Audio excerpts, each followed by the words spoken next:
TMC plus 580%, SY plus 497%, IPA plus 408%. Ouais, t'as bien entendu. Pendant que les indices montent gentiment et que les paires de Forex bougent à peine de quelques pourcents, certaines petites bombes sur le marché des actions américaines ont littéralement explosé. Alors, si tu crois encore que c'est impossible de les attraper ou que ces moves sont réservés à une poignée d'initiés ou de chanceux, laisse-moi te prouver le contraire. Parce que la vérité, c'est que le marché US est une machine à opportunités. Les actions qui prennent plus 200, plus 300, plus 500% en quelques semaines, il y en a tout le temps. Ici, la performance, c'est la norme, pas l'exception. Et mieux encore, c'est qu'il existe des stratégies claires, puissantes, éprouvées, utilisées encore aujourd'hui par certains des meilleurs traders qui permettent de repérer ce genre d'explosion et se placer dès les premiers signes avant même que la fusée décolle. Je m'appelle Noam, je suis trader pour compte propre, spécialisé sur le marché des actions américaines et c'est la puissance de certaines actions qui m'a permis de passer d'un petit capital à plusieurs centaines de milliers de dollars gérés aujourd'hui. Mais je n'ai rien inventé, j'ai simplement appris des techniques éprouvées par les champions de cette catégorie. Je les ai appliquées encore et encore, jusqu'à ce que ça devienne une seconde nature. Tel un œil de lynx capable de repérer ces configurations en un clin d'œil. Et dans cette vidéo, j'ai décidé de te partager ce qu'il y a de plus précieux dans mon système, à savoir les critères exacts que j'utilise pour me positionner. Ces confluences non négociables, celles qui font toute la différence entre rater un move et choper un plus 200 ou plus 400% ou plus. Rien de tout ça ne vient de moi. Ça vient directement des mentors américains, des mecs partis de zéro et qui aujourd'hui gèrent des hedge funds à plusieurs millions de dollars. Reste bien jusqu'au bout parce qu'à la fin, tu pourras peut-être toi aussi attraper le prochain Nvidia ou Palantir avant qu'il n'explose et ne devienne célèbre. Pense à t'abonner maintenant, active bien la cloche et on rentre direct dans le vif du sujet. Let's go!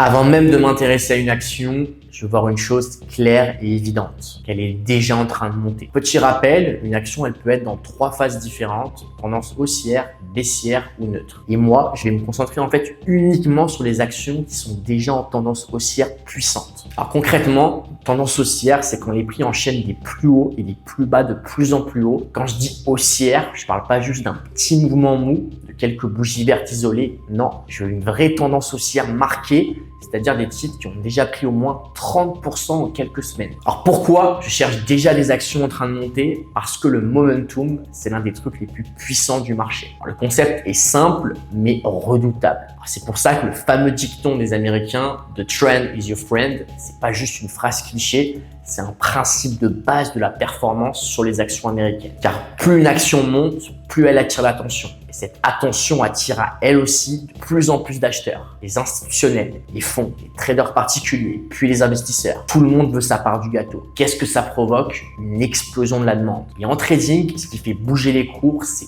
pas l'analyse fondamentale ou même les news. Non, ce qui fait bouger les prix, c'est uniquement et à 100% la loi de l'offre et de la demande. Quand tu as plus d'acheteurs que de vendeurs, qu'un seul endroit où le prix peut aller, vers le haut. Et plus ça monte, plus ça attire du monde. Et plus ça attire du monde, plus ça monte. C'est un cercle vertueux. Ce cercle a un nom, le momentum. Et attention, même pour ceux qui sont un peu sceptiques sur l'analyse technique, le momentum, c'est pas de la magie noire. C'est scientifiquement prouvé. Des vraies pointures de l'économie telles que Eugène Fama, Lars Peter Hansen, Robert Schill l'ont étudié sérieusement pendant des années. Et en 2013, leurs travaux sur le momentum leur ont carrément valu le prix Nobel d'économie. On n'est pas sur des pseudo-traders dans leur chambre qui t'expliquent sur YouTube comment gagner de l'argent avec les supports et résistances. Non, là on est sur du très lourd, sur l'élite mondiale des économistes parmi les plus respectés au monde. Maintenant que je t'ai expliqué ce que je recherche, la vraie question c'est comment je fais concrètement pour savoir si une action est en tendance haussière. Eh bien l'outil le plus puissant que j'utilise pour ça, c'est tout simplement les moyennes mobiles. Alors une moyenne mobile, c'est juste une courbe qui va lisser les prix prenant la moyenne des clôtures sur une période donnée. Par exemple, la moyenne mobile 50, elle va faire la moyenne des 50 derniers jours de cotation et tracer une ligne sur ton graphique. Résultat, tu obtiens une courbe qui suit la tendance de fond sans être polluée par le bruit du marché au jour le jour.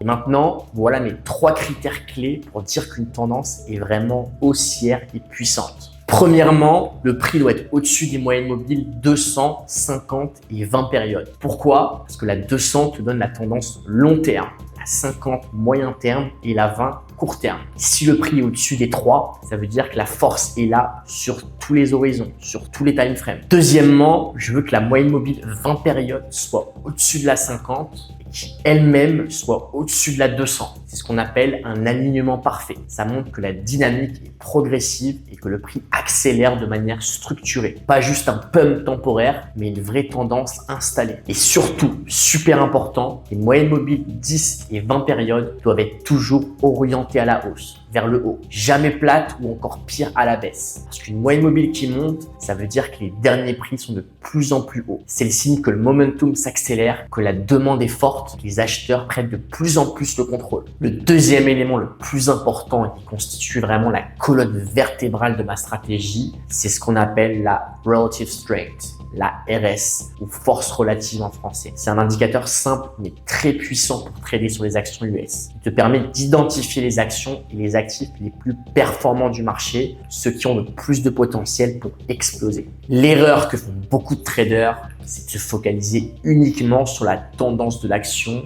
en oubliant complètement d'analyser son comportement par rapport au marché dans sa globalité. Comme on vient de le voir, la tendance est capitale, oui, mais attention, à elle seule, elle ne suffit pas. Très bien avoir une action qui monte en tendance haussière, mais qui sous-performe l'indice comme le S&P 500 ou le Nasdaq. Ça veut dire que même si elle monte moins vite que la majorité des autres actions en tendance haussière. Résultat, tu te retrouves à trader une action médiocre alors qu'il y a des leaders de marché qui explosent littéralement les performances des autres actions du marché. Et notre objectif principal en tant que trader, surtout si vous n'avez pas un capital de plusieurs millions d'euros, c'est d'aller chercher de la performance. Et ça, c'est possible sur le marché des actions US en se positionnant sur les meilleures actions, celles qui sont prêtes à exploser. Et justement, la RS est un indicateur qui va comparer la performance d'une action à celle d'un indice de référence, comme le S&P 500 ou le Nasdaq. Concrètement, ça te permet de savoir si une action surperforme ou sous-performe le marché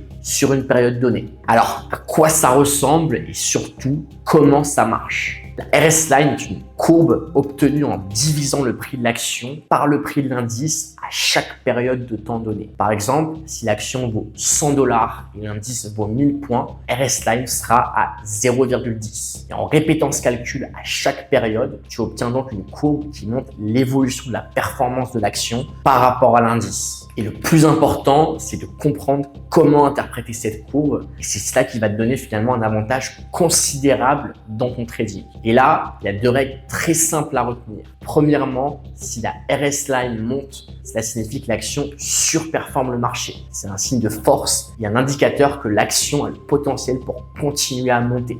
Deuxièmement, si la RS Line descend, cela veut dire que l'action sous-performe l'indice. C'est un signe de faiblesse. Et c'est clairement un signal pour éviter cette action.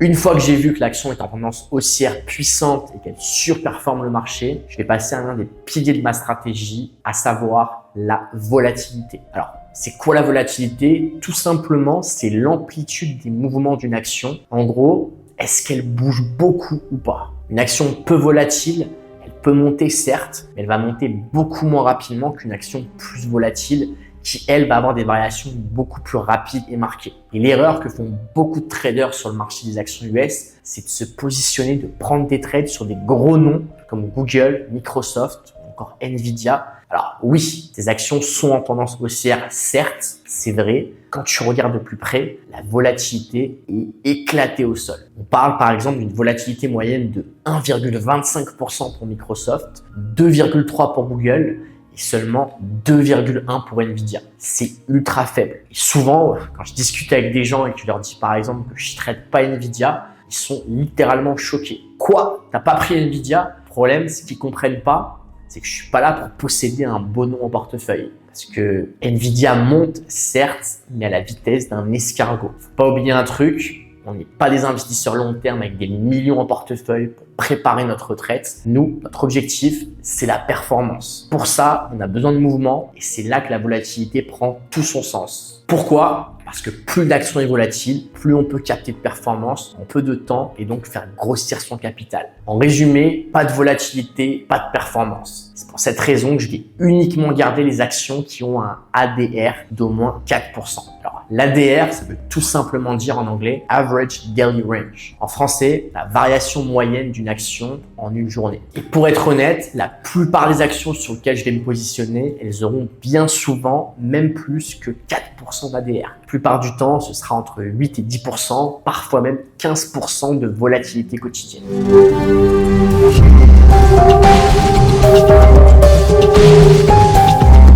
Quand vous avez une action en tendance haussière puissante, avec une grosse force relative et une forte volatilité, là on commence à avoir un beau candidat pour un trade. Mais attention, c'est justement à ce moment-là qu'il faut faire gaffe à un truc super important. S'assurer que le prix n'est pas trop étendu. Autrement dit, que l'action n'est pas trop perchée. C'est-à-dire que le prix n'est pas monté trop haut, trop vite, sans faire de pause. Parce que l'erreur classique, c'est de repérer une action qui coche bien tous ces critères, tendance haussière, force relative, volatilité, mais de se jeter dessus alors qu'elle est déjà complètement perchée. Alors, ce qu'il faut bien comprendre, c'est que toute action, et ça, peu importe le marché, elle va passer par 4 phases différentes. Et ça, c'est pas moi qui l'invente, c'est un concept qui vient directement d'un trader de légende américain, à savoir Stan Weinstein. C'est un mec qui a fait des millions de dollars sur le marché des actions US, et ça bien avant que YouTube TradingView existe. Et les 4 phases sont les suivantes. Numéro 1, la phase d'accumulation. C'est pendant cette phase où les gros poissons,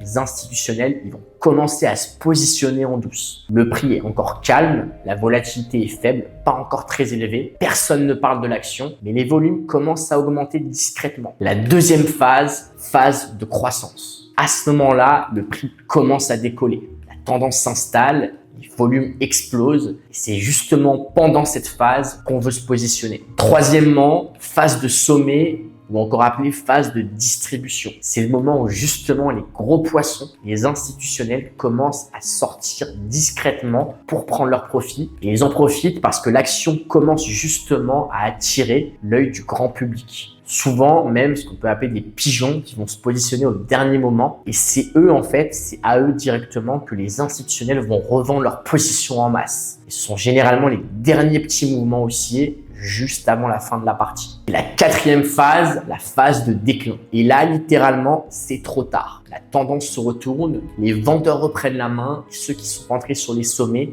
ils se font littéralement plumer. Donc, l'idée derrière tout ça, c'est pas juste de détecter une action forte, c'est de s'assurer qu'on est dans la bonne phase du cycle. Et surtout pas tout en haut quand la tendance est déjà trop avancée et que le gros du mouvement est peut-être déjà derrière nous.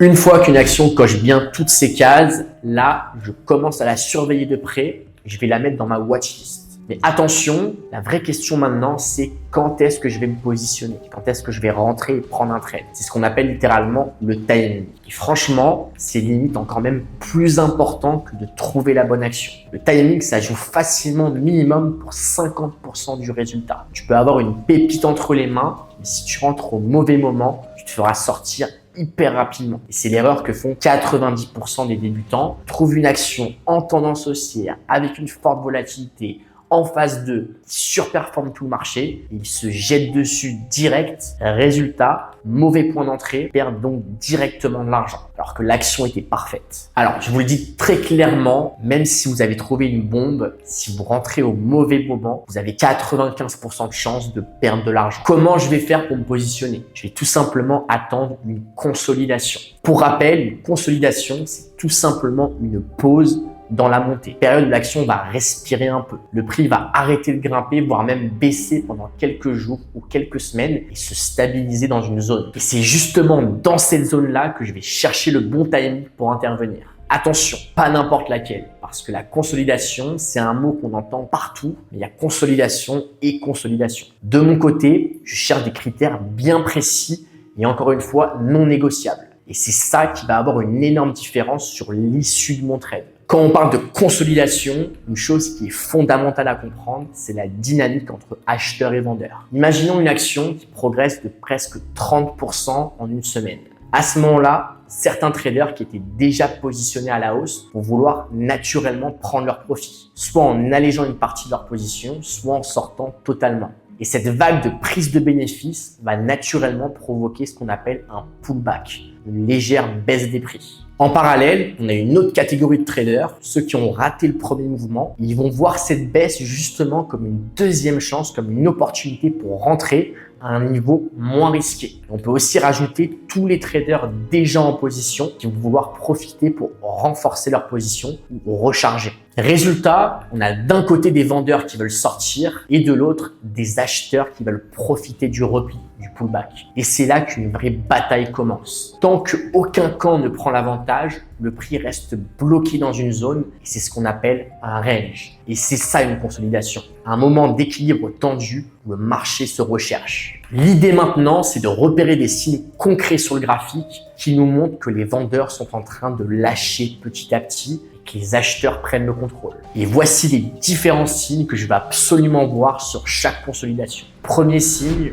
baisse de la volatilité. Le prix commence à se resserrer, les bougies deviennent de plus en plus petites, le range se compresse. En gros, ça chauffe sous la surface et ça veut dire une chose très simple, le combat entre acheteurs et vendeurs s'équilibre. Le marché n'avance plus par à-coups, calme le jeu. Il y a moins de va-et-vient, les mouvements deviennent plus serrés, plus contenus. C'est souvent le signe que les deux camps attendent le prochain signal. Les vendeurs n'osent plus trop vendre, tandis que les acheteurs guettent le moment parfait pour frapper. Le deuxième signe, des plus bas de plus en plus haut. C'est peut-être le signal le plus important. À chaque repli, on voit que les vendeurs n'arrivent plus à faire baisser le prix aussi bas qu'avant. Le marché rebondit un peu plus haut à chaque fois. Et ça, c'est un signe ultra clair. Les vendeurs perdent de la force, commencent à lâcher du terrain pendant que les acheteurs s'imposent doucement mais sûrement. Troisième signe, baisse des volumes. Troisième chose qu'on va absolument voir pendant une consolidation, c'est une baisse des volumes. Parce que contrairement à un mouvement haussier où on veut du volume, dans une phase de consolidation, une chute des volumes, c'est loin d'être un mauvais signe. Au contraire, ça montre que la pression vendeuse s'essouffle petit à petit. Car quand un titre a connu une forte montée, puis qu'il consolide, si les volumes restent élevés, ça veut dire qu'il y a encore beaucoup d'échanges,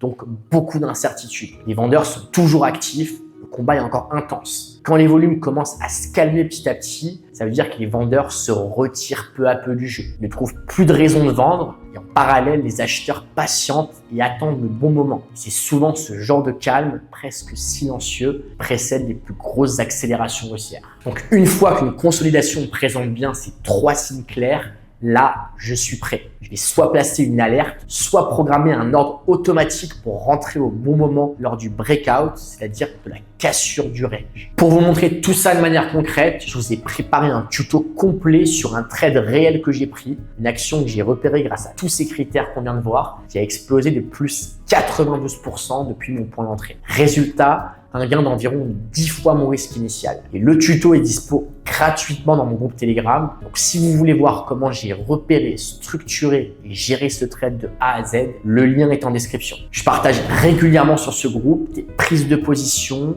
des actions que je surveille avec un gros potentiel, mais aussi des notions et vidéos exclusives non disponibles sur la chaîne. C'était Noam, on se retrouve très vite dans une prochaine vidéo. Peace out.